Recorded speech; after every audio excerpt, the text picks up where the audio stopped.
Thank you to everyone today for coming to the Financial Tech Tools webinar. So today we're going to talk about the 4 pillars of financial marketing. So for those of you that don't know us at Financial Tech Tools, my name is Angelina Hung and I'm the co-founder of Financial Tech Tools. I've worked in the financial services industry for over 20 years, since 2002, and have my CFP, CLU, CHS, and EPC designations. I was also featured in the Insurance and Investment Journal as one of the top 50 women of influence in Canada in our industry. So at Financial Tech Tools, we also have a marketing, design, and tech background that include creating financial infographics, videos, websites, and calculators, where we provide our advisors with the latest digital marketing strategies to help them grow their business.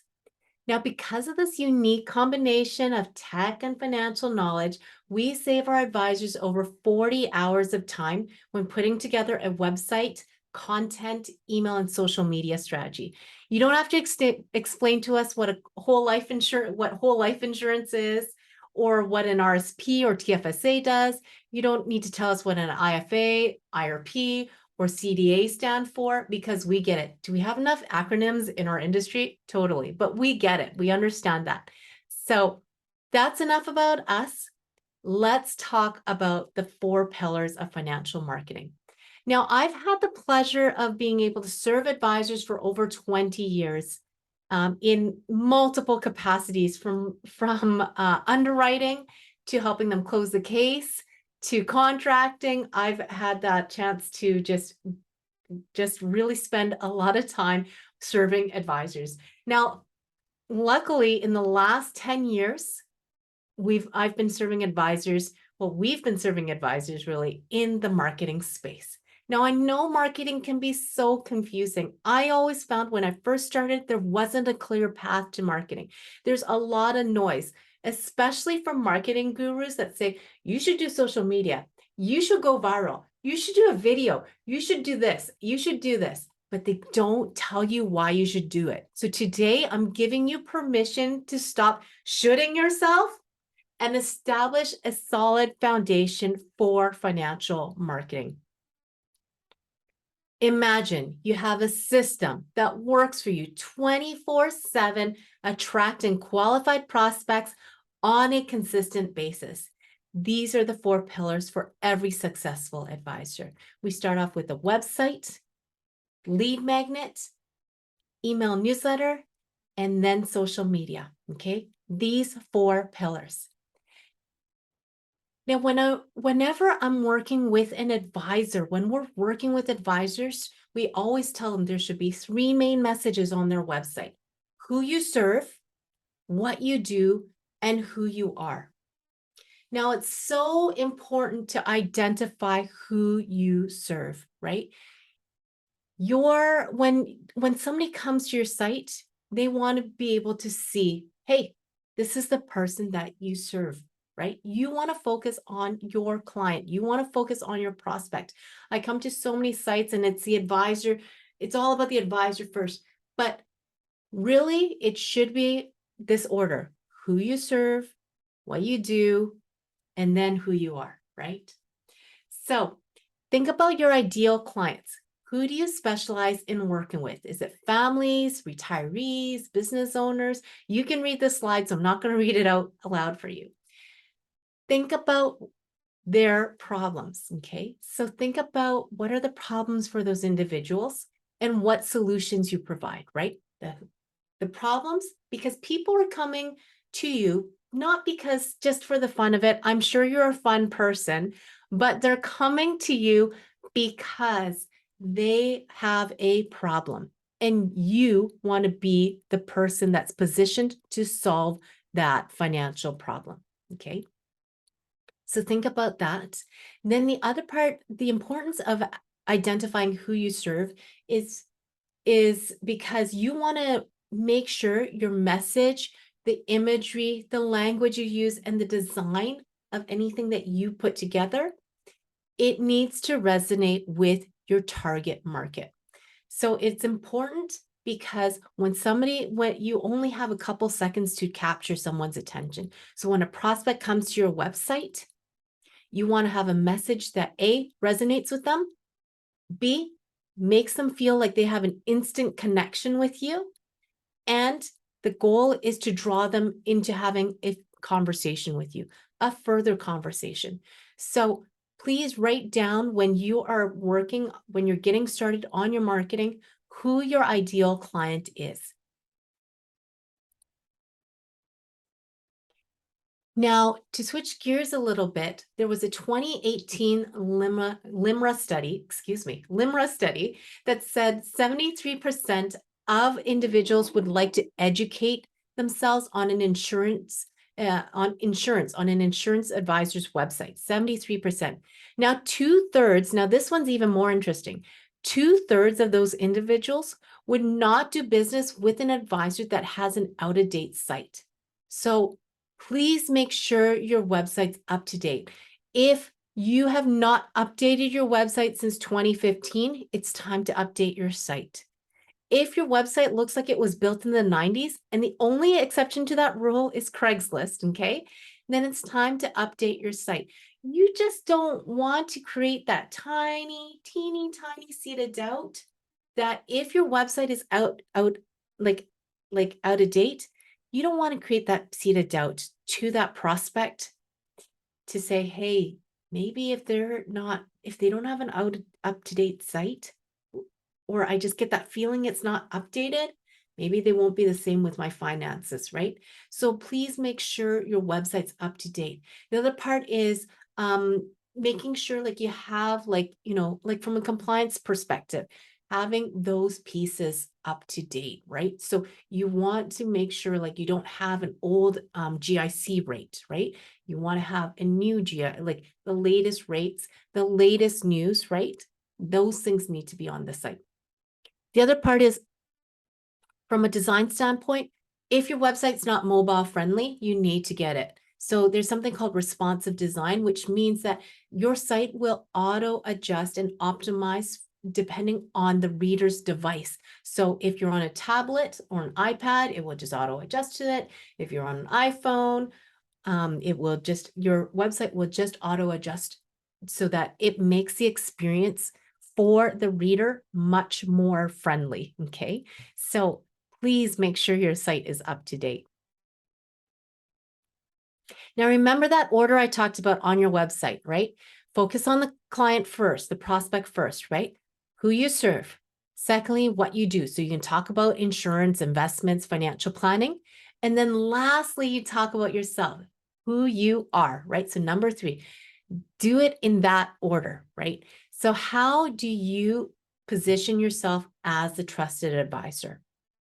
Well, you only have 3 seconds to capture someone's attention when it comes to your site. They're already reading through the problems, right? The problem and the solutions, right? Now, how do you position yourself really quickly? If you have any designations, make sure you put those designations on right behind your name.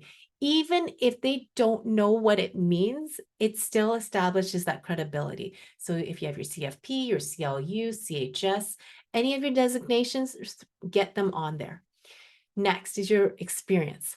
Bullet pointed out, when people read online, they are not reading everything line by line. They are scanning. So you need to bullet point out pieces of your experience. Awards and logos. Logos go a huge way, especially for independent advisors. Sometimes it can be really lonely to be an independent advisor just because you're on your own. And it might feel like you're competing against a lot of like the bigger institutions, right? So position yourself in a way where you can show them, hey, it's not just me, but I have the support of all these different insurance companies and investment companies. I can lean on them and leverage their experience, and I can pick and choose what's best for the client, right? So make sure you have those on there. The other piece of it is if you have won any awards, place those on. And if you are part of any associations, such as like an advocates or Better Business Bureau, please put those on there. Anytime someone sees a badge or a logo, it gives you instant credibility. And one of the other things that I didn't put on there is if you've ever been quoted in media, so meaning like the Globe and Mail or the Vancouver Sun, make sure you have those on there because that gives that instant credibility right away. Now, sometimes it's tough to tell clients and prospects how good you are, right? So you don't have to do it. Get your clients to tell them how awesome you are. You need to have testimonials. Think about this statistic I'm going to give you. Up to 84% of consumers noted that reviews were important in their purchasing decisions, right? So 84%, right? So I'll give you an example. I was looking for a physiotherapist a few years ago, and I Googled physio. And in my area, over 20 physios popped up, okay? Over 20 of them popped up. I didn't know any of them. So what I did was I looked at their reviews, narrowed it down to 3 physios. Then I went and just visited their sites very quickly and briefly and chose my physio off of that. I didn't bother calling any of the other physiotherapist clinics. I didn't do that. I based it off of the reviews that I saw, their website, and I made that decision. Think that your prospect is going to follow that same journey, that exact same journey that you have, right? So meaning that prospect will Google you, read your reviews, and then go to your site and then choose you. You may never even get a call, right? So it's so important to get testimonials and reviews. We have a whole separate webinar on how to do that. So we can talk at length about that. But today we're just doing an overview. But the importance of having a testimonial and review, it shows you have paying clients. You can establish your credibility and trust right away. And of course, social proof. So you have all those pieces, right? So make sure you have those testimonials in place. Now, the last thing that you have to have on your site, and then that I have not put together a slide on, is having a very clear call to action. Okay. Think about when you go to the grocery store. You know exactly where the cash register is. You know exactly where to check out. The same thing needs to be on your website. You need to have a clear call to action, a clear book a meeting. Okay. What a booking meeting means for an advisor is to have that online booking system. Okay. Cash register equals book a meeting. Okay. So being able to book a meeting directly on your site reduces the friction for a prospect to pick up the phone or send you an email going back and forth to try to schedule a time. You want to make it so easy for your prospect to book a meeting. Okay. The argument sometimes I get from advisors is, I don't want to show my whole schedule. Don't worry. It has done so much wonders. Like the technology is so much better than it was before. You don't need to worry. You can limit the amount of days you're available. And I only suggest specifically on a site to do 20-minute meeting, okay? Nothing more than that. Because within 20 minutes, you're going to know if that prospect is a fit or they're not a fit, right? So have a very clear book a meeting. Now, what if the prospect doesn't want to book a meeting right away, but they just want to get to know you? This leads us to pillar number 2, having a lead generator. Sometimes they really aren't ready to book a meeting. Think about it like dating, okay? When you meet somebody, right, when you meet somebody for the first time, are they going to, make a commitment to you right away? Are they going to get married to you right away? The answer is usually no, okay? You need to build that relationship. So you take them out for a coffee, you go out on a dinner date, you go to the movies, and many dates later, then they become, maybe they're ready to become your significant other, like your spouse. They are ready to get married, right? It's the same journey for a prospect, right? They want to get to know you, right? They want to get to know you, and then maybe they're ready to make a commitment, right? So a lead generator is an asset. It's something of value that you trade for your prospect's contact info. So things such as a checklist. I'm actually going to go to my next slide and then we can talk about it.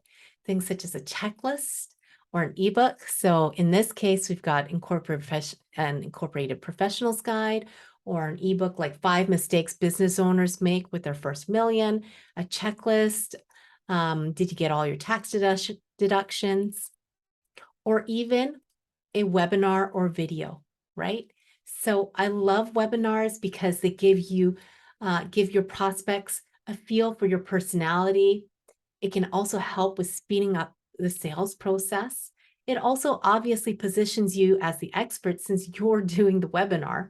And you can record it and use it in other ways, meaning you can use it as a lead magnet, but you can also use it in other cases, such as, like chopping it up and using it on your social. You can use it on your email newsletters, right? You can even put it on your website. So there's a lot of ways you can use webinars, right? And videos. Now, the goal of a lead generator needs to position you as the expert. It needs to identify those problems your ideal clients are facing, right? So remember that problem solution, and you need to provide them with a solution, right? So problem solution, right? But that's what that's what a lead magnet needs to do. Lead magnets can come in multiple different forms, but it needs to provide value, enough value to get their contact info. Now, what happens when they've opted in? Like, they've actually opted into the lead magnet. What do I do next? This is where the funnel begins, the prospect funnel. Now, the goal of the funnel is to build a relationship. Remember, as an advisor, you're not selling shoes, you're not selling, fun stuff like, like clothing, right? You are selling a relationship. You're selling an intangible such as insurance or investments, right? So that's where the importance of having a prospect funnel is. It's you're building that relationship. So number one, when they've opted in, you are going to deliver the asset directly into their inbox. I can't tell you how many times where I've seen somebody actually deliver the asset, like they've opted in and they just redirect them to another link. No. You need to deliver it into their inbox. The reason for that is when they've opted in, it tells you two things. A, they're a qualified prospect because they're actually interested in your lead magnet. The second part is that they are expecting an email from you, right? So do that. When it gets delivered, they see your name, and then it gets them used to seeing your name in their inbox. Then you follow up with the problem and the solution. So 3 to 5 problems. With 3 to 5 problems, and obviously you need to include the solution. You can't just identify the problem and run away, right? So 3 to 5 problems. So we'll give you an example. Let's use retirees, right? So some of the problems that retirees face could be, do I have enough money to retire? When do I take CPP? What happens if I have a health problem? Like what happens if I have a health scare? Is that going to derail my retirement? What if I want to give money to my kids for down payment for a home, right? What if I want to gift money, right? So those are like the problems, right? So that's 4 problems I've given you, right? So, and you already know what the solutions are. So follow it up with a problem solution email and make sure you emphasize how it makes them feel. Remember, we're humans and we act on feelings and emotions, right?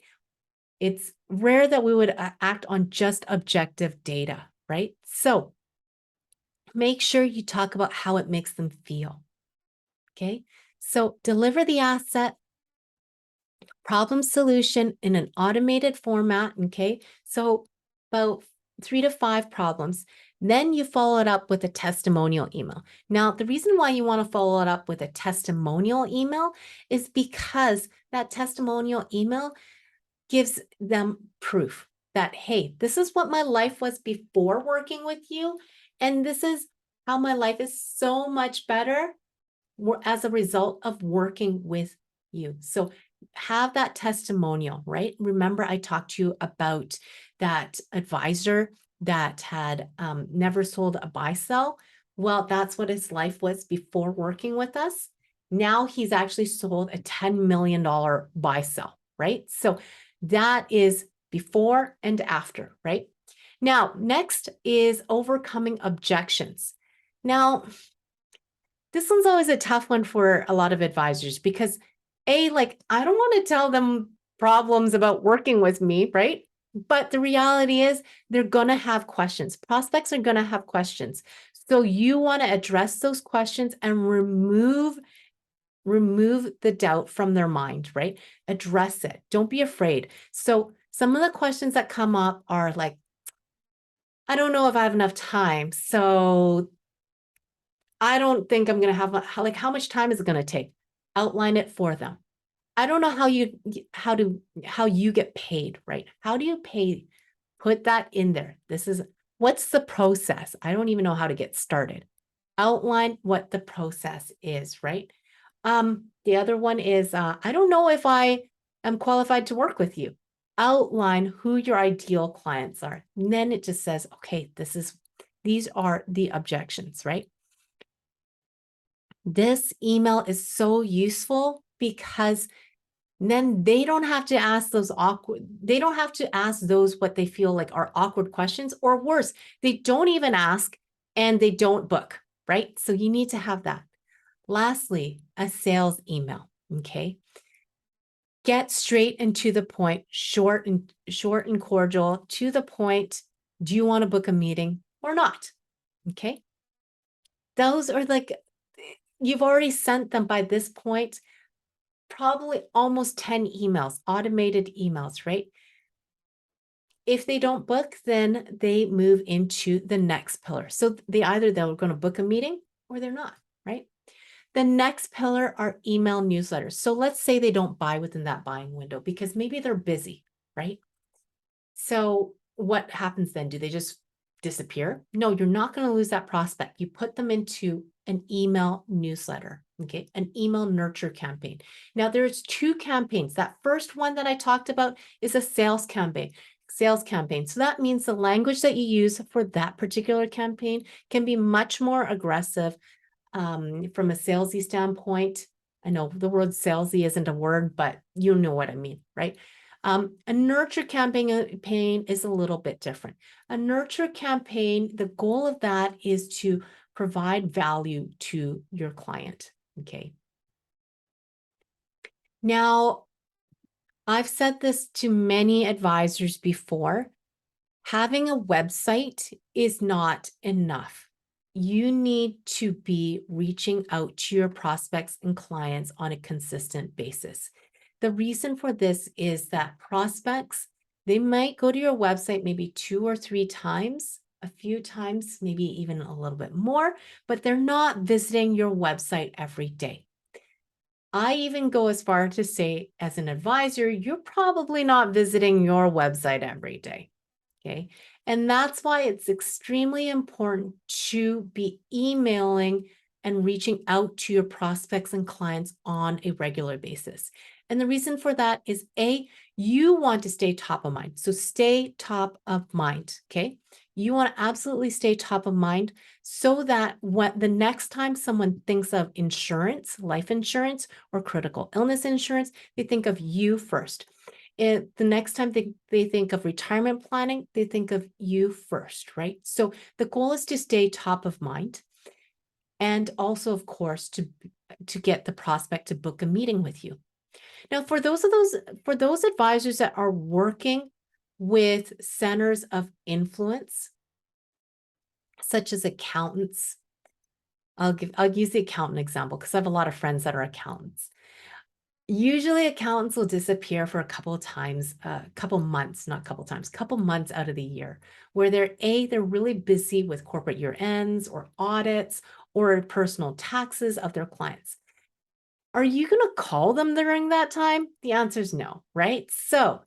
But it's totally okay just to send them your email newsletter, dripping on them so that you remind them, hey, I'm here.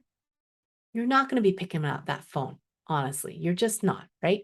So that's why it's so important to make sure you're sending them email newsletters on a consistent basis that lands in their inbox and they see your name. Email newsletters are so powerful. I had one advisor, we had set up a website and an email campaign for them. His focus was on business owners, right? And so when we put together the campaign, we had actually sent it to him and he approved it and it went out to his clients.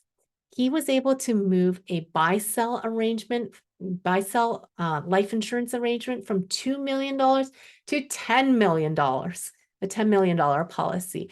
So that was huge for him. And that was a result of staying top of mind, but we had a very clear content strategy that talks specifically about buy sells.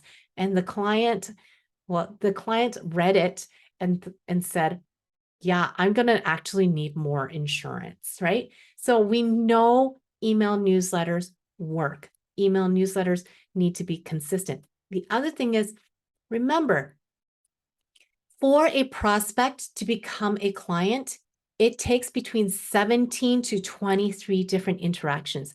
That means if they're out on the golf course, you see them, they get your email newsletter, they might have visited your website, gone to your social media, but it takes between 17 to 23 different interactions. So make sure you're touching them on a consistent basis.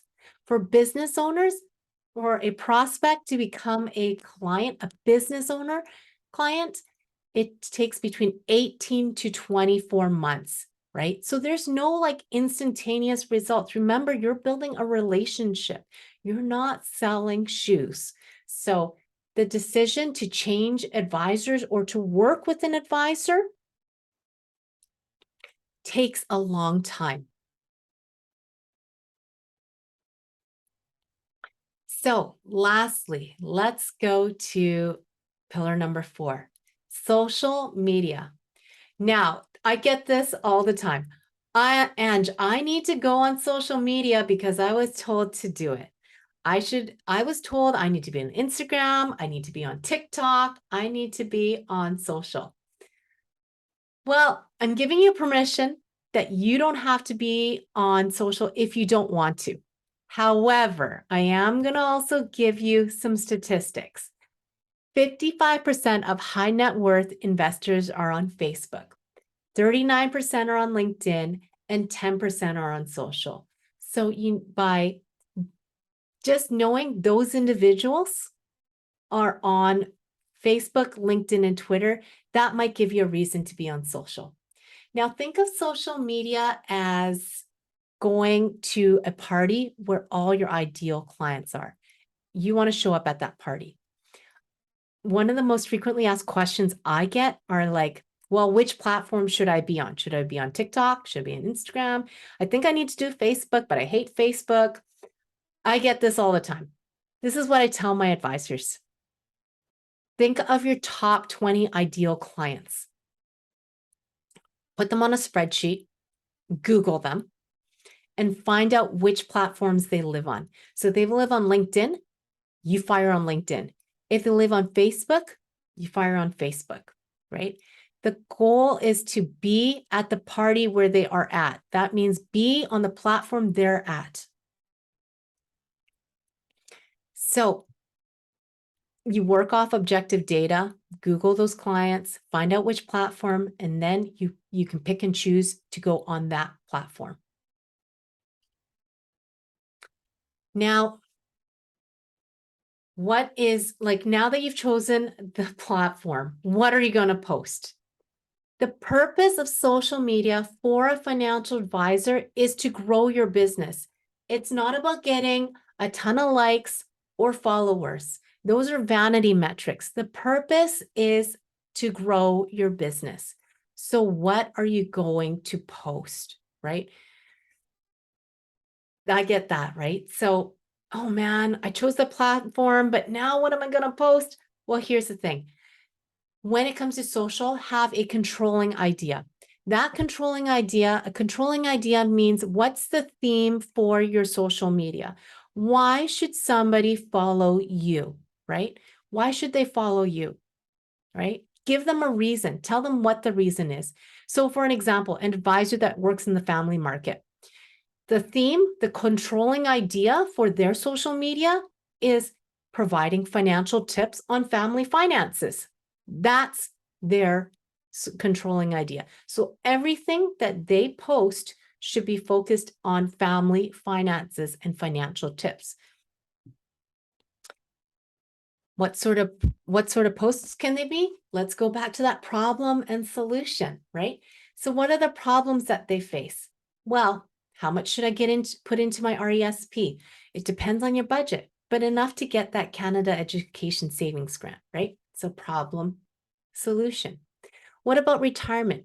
Well, should money go into my company pension plan or my RSP? Well, this depends on the situation, but here are the differences between the two, right? So problem and solution, right? What happens to my family if I die or get really sick? Well, make sure you have life insurance, disability, or CI, right? So that's the problem and the solution, right? So, or another problem and solution. Should I get mortgage insurance from the bank? Well, here are the differences, right? Problem, solution. But the goal is to make sure you're posting consistently and you're addressing that ideal client and you're going with your controlling idea, that theme, right? If it's family finances, then that's what you need to do, right?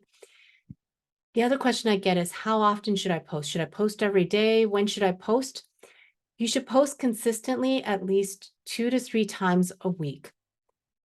I know posting every day can be very difficult. So if you just get started posting 2 to 3 times a week, that's a good start. And the reason for that is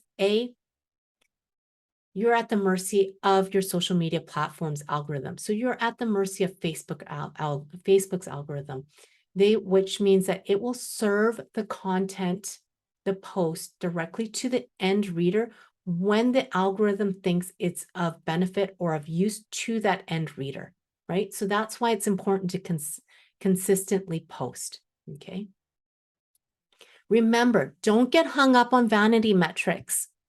The purpose of social media is to grow your business. The goal of social media, ironically, is to get them off social. So it's either to get them to go to your website, get them to book a meeting with you, go to your lead generator, your lead magnet that we talked about, or subscribe to your newsletter. That's the goal of social. Grow your business. So these are the 4 pillars to attracting qualified prospects on a consistent basis: website, lead magnet, email newsletter, and then social media. Your marketing should be working for you 24/7. You want to have a client generating system 24/7 so that you can grow your business. I want to say thank you very much for spending time with me today. I also want to thank you specifically for being advisors. What makes human advisors much more valuable than robo advisors is you are the accountability partner for your clients. You're their sounding board when the markets go down. You are you pretty much if somebody needs to talk to someone about their finances, you are their financial guide. Advisors make a significant impact in people's lives. We feel extremely fortunate to be able to help advisors grow their business. If you do have any questions, please don't hesitate to contact us. Our email address is here. You can book a meeting on our website. Thank you very much for your time today, and thank you for taking the time to grow and learn more and enhance your business. Have a great day, and we'll talk soon.